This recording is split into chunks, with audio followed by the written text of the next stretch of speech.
calling Jesus on the scene, he says, we need a book of Acts again, but the only way you'll do it is to get back to the Bible.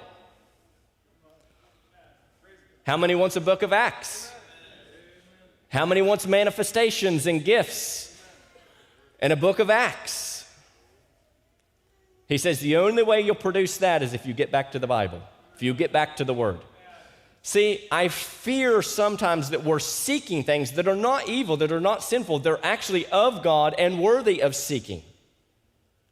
But we're seeking the wrong thing in the wrong way. We're seeking to produce something ourselves. We're seeking a manifestation to produce within ourselves instead of seeking the Word and allowing it to produce something.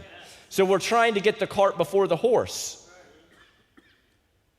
He says, get back to the Bible and away from some of this hybrid religion.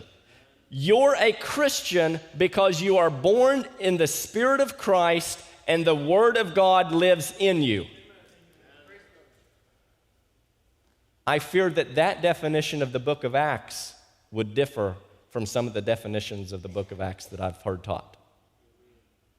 Because he's saying you want to get back to a book of Acts. We need a book of Acts. And then he says, you're a Christian because you're born of the Spirit of God and the Word of God lives in you. See, there's lots of things that go on in the book of Acts, and a lot of them are very dynamic. And don't think for a second that I don't want those. I want them. I want them all. I want more of them. But what I don't want is all of them and miss the Word of God living in me. That is the main point of the book of Acts. Remember, the book of Acts is based upon what Peter had to say when he came out of the upper room. And what Peter had to say is this Word of God right here is what you're seeing right here.